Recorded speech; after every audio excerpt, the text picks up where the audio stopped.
What's going on, everyone? Welcome back to the Cleveland Pulse YouTube channel. I am your host, Justin Harold, and with me, as always, my co-host, Jeff Santa. Today, we are bringing you guys some Browns free agency news. Yes, we are 2 days into the tampering period with some signings to talk about. Obviously, some re-signings, but some new faces as well. But before we get into that, Jeff, how are you doing?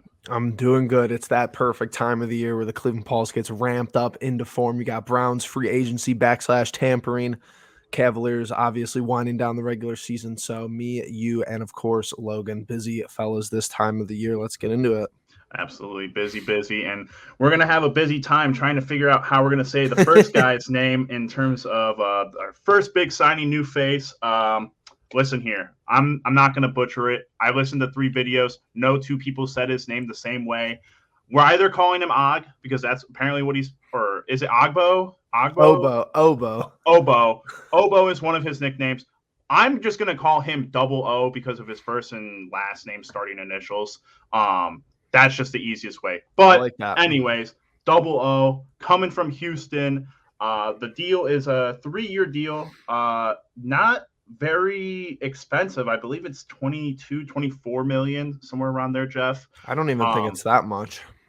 But yeah, he was the first signing for the defensive line. Obviously, Jadeveon Clowney leaving, creating a hole there at the starting defensive end opposite of Myles Garrett. Jeff, Double O, he spent his first 3 years with the Rams winning a Super Bowl and then going to Houston. And until the final 8 games of the season, he wasn't a starter. But in those last 8 games, he ranked 13th in the league in pass rush win rate, and he had 5 sacks. Impressive for a final 8-game stretch. For sure. He's the I'm not surprised by this move because advanced analytics absolutely love this guy from what I've seen, and that's the Barry Stefanski memo. So, like you said, 19 million for 3 years, so 6.33 million a year. My philosophy with the defensive line is if Clowney it was going to be leaving, which obviously he did.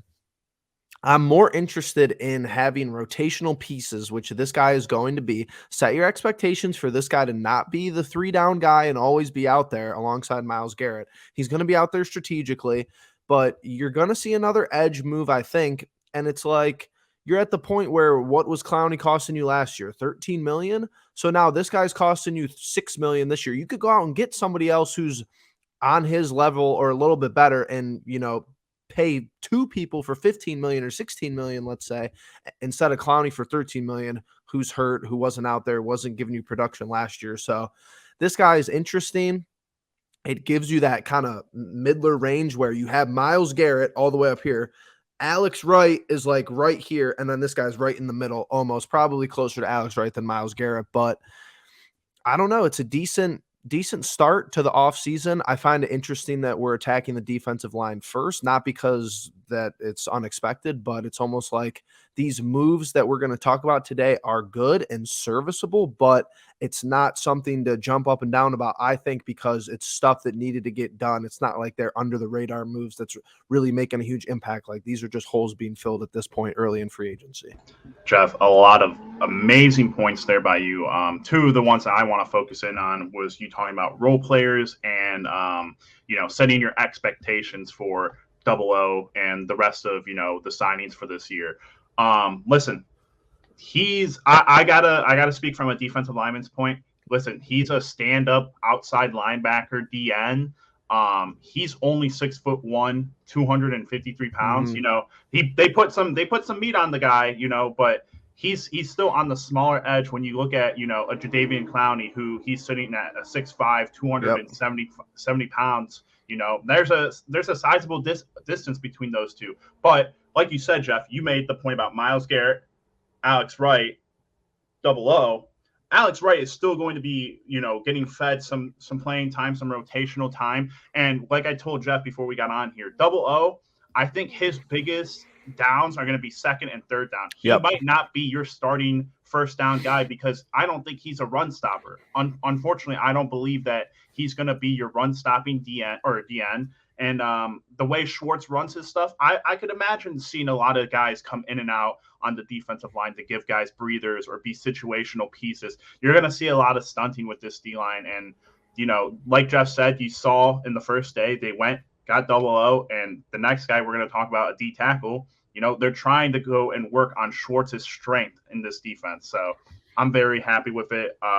It's still, like Jeff said, though, a rotational piece, a piece that just needed to be filled in the hole that we have. Don't set expectations too high. Jeff, do you want to give a letter grade for this? So I'm giving this, like I said, I can't give this higher than like a C or C plus. Yeah. I think that this move and the stats that you just read off, Justin, show the Browns faithful and everybody watching here today how bad the defensive line was, because this guy had 5 sacks in 8 games, and this isn't a blockbuster move.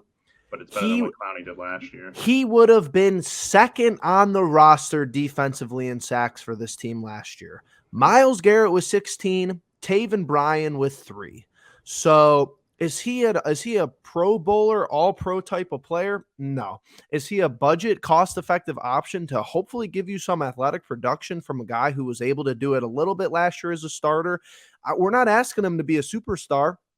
That's the funniest part about all these moves to me, is that if you even see an incremental difference, and we said this a lot last year, no excuses, got to be better, and hopefully the scheme prevails from what we saw a year ago. But even if we were marginally better in run defense last year, how many more wins do we have? Even if we had one more guy that could be on the other side of Myles Garrett and get to the quarterback in crucial downs in third and fourth quarters, can he make the big play when I need him to? He doesn't have to have 10 sacks. If he has 5 sacks, and they're all in the fourth quarter, and they're all against divisional rivals, I'm in. Go for it. So I'll give it a C plus, just because I'm a little amped up this morning. Can't give it any higher. It could grade out to be better by the year end. If he goes for 7 or 8 sacks, it could be we could look back and like, okay, that was a really solid move, but bump it up to a B. Yeah, I think that's the one thing that we haven't done, though, Jeff, is we haven't really gone back to a Barry move and been like, that's been a phenomenal move, just in free agency sense. Right, right. I think you go back and you look at the Hooper moves, the John Johnson moves, the Troy Hill moves. A lot of those moves, they just didn't work out. Here's how I'll equate it. I'm going to give it a C minus. I don't know what I gave the move that I'm going to compare it to back then. Okay. I hope I gave it a D or a D plus because of the potential.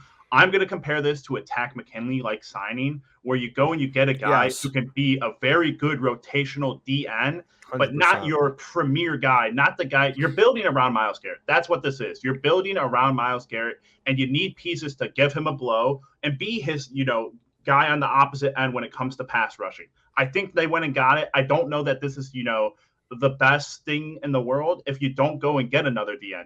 If you wait until the draft, you're questioning, all right, is it Alex Wright? Is this the new guy that you just went and drafted? There's a lot of questions still, but that's enough for Double O, Jeff. Let's go on to the next signing, and probably what is the biggest signing so far for the Browns? Dalvin Tomlinson coming from the Vikings on a 4-year deal, $57 million with $27.5 guaranteed. Jeff, an older player who doesn't exactly fit the age group, I suppose, of the Browns. But this is an interesting one. Yeah, it brings in an aspect that I think we've been missing since Sheldon Richardson. With that D-line experience, with that run-stopping experience and, expertise, along with a little bit of a pass rushing prowess. However, I do believe that Tomlinson is a little bit on the downswing. Jeff and I slightly talked about it, and I'll let him get into it, but I'm of the belief he's on a slight downswing, and we could see a little bit of a iffy thing here. I mean, we could see his best season. You never know with defensive tackles at this age. It's kind of an interesting age group, because it does really seem like the really elite ones do get a little bit better when they get into this age range. I'm not sure about, your more run-of-the-mill guys, which I'm thinking Aaron Donald. He's gotten pretty much better every year of his career. Obviously, first ballot Hall of Famer, but so Tomlinson, to me, both of these signings are interesting we're talking about here in this video, because Barry doesn't do this with defensive linemen. Another 3-year deal. Usually it's these 1-year prove-it deals. Think about people in the past, maybe Taven Bryan was more than 1 year, but you had both of the Maliks on 1 year deal, Malik McDowell and Tack. Tack was a 1 year guy. So it's kind of like Clowney's was 1 year, 1 year. So it's interesting that Andrew Berry is pivoting away from that. He must really like these guys to give them multi-year deals and just really thinks that they're going to help us for at least 2 seasons minimum. So he doesn't even have to think about it. I like how we go edge right into the D tackle. This guy is a run stuffer. He looks like a big body on the defensive line. And he's this was the guy last year, Justin, at the end of the season when all the rage was about Ndamukong Suh and I remember you saying, I don't really know who else is out there, but I know there's guys out there who could make a difference. This is the guy. He's instantly our best defensive tackle. There's no doubt about it. Same situation with the edges, though. You're going to have now Perrion Winfrey isn't asked to be, elite. And he was never going to be, not saying that he can't be in his career, but this year and last year, he's never going to be. Isaiah Thomas, decent. I thought there was spurts where you could say his play was decent. He's never going to be the 1A. Right. Now you get this guy in the room. He's the veteran. He's the adult. He's the leader. Go from there. And like I said, my theme of this video is you're going to need another edge, or you're going to need another tackle, or you're going to need a linebacker who kind of plays like an edge.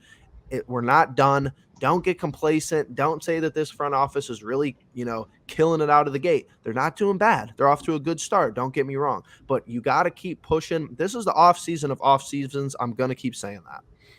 Yeah, I'm 100% in with you, Jeff. I think a lot of the cases from past off seasons, we got big name guys. I mean, we landed some big name guys, Jack Conklin and Austin Hooper in the first offseason. Those were top guys at their position at the time. The next offseason, John Johnson to Javian Clowney, Troy Hill, lots of big name guys. And I would say, top of their list as well. Tomlinson ranks, I think, at the top of some guys' list. Sure. Double O, not so sure about it. But that's the thing. You have your core pieces. You have your core guys. You need to build around them with support players. Myles Garrett is your 1A guy. It's not even 1A. It's just he's your one guy. Yep. You build around him. You support him. You get your Sheldon Richardsons. You get your Larry Ogunjobis. You get the guys who, in his best years, were supported by D tackles who did what they needed to do and were able to help him stop the run so that he could create more havoc in the pass rushing game. I think that the Browns are doing things right. I just don't know that the players are fitting of, getting so excited and being like, they're nailing it. They're getting everything right. There's question marks with these guys. Tomlinson's a older guy, like I said at the beginning. He might be descending, but he might be, like Jeff said, he might come into a Schwartz system where Schwartz works his magic, and Tomlinson has 5 sacks, 6 sacks. He's doing what the Eagles were doing last year, and maybe Double O ends up with 8 sacks this year, and the D-line is just wreaking havoc. Maybe Myles Garrett takes a hit in his sack numbers, but the team prospers. There's a lot of things that can come out of this. So I do like the moves. I don't think that they're huge home runs, but again, I think they're great. Jeff, my letter grade for this one, I'm going to go with a B. I think he brings that presence of a Sheldon Richardson. Hopefully he comes and he slaps some heads, gets Perrion Winfrey in line, gets these younger guys in line. And, to follow Myles, obviously, he's got to be that kind of like, that wingman where he's like, listen, whatever Myles says goes. And if he says something and you don't do it, you got to deal with me, Right. And his play, he's got a lot of great stats here. He was 7.3 in win rate against the pass rush. He was 5.3, third highest pressure rate. And he was 33.2% amongst D tackles in run stop win rate. Great numbers there. He had a lot of QB hits last year too. 10 QB hits from the interior defensive line. I think that the modern game of football is we're like all trained to look at sacks, but how many times last year were the quarterback is just standing back there with you don't have to get him to the ground. You don't have to record a sack to make a difference on the play. And it's the third downs for me. You got to have somebody who could pressure the quarterback on third down so he could get off the field. It happens too often. It happened too often last year.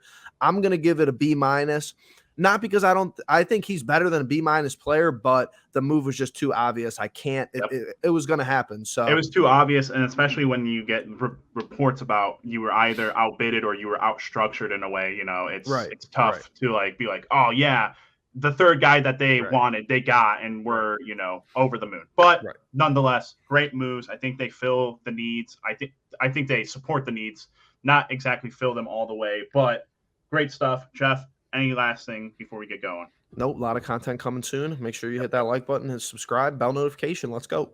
Yes, sir. Comment who you guys think we need to go out and get next. We're going to come back with a video for that. But let us know what you guys think about these two guys, O Tomlinson. Welcome to Cleveland. Glad to have you. Let's get to work. Peace.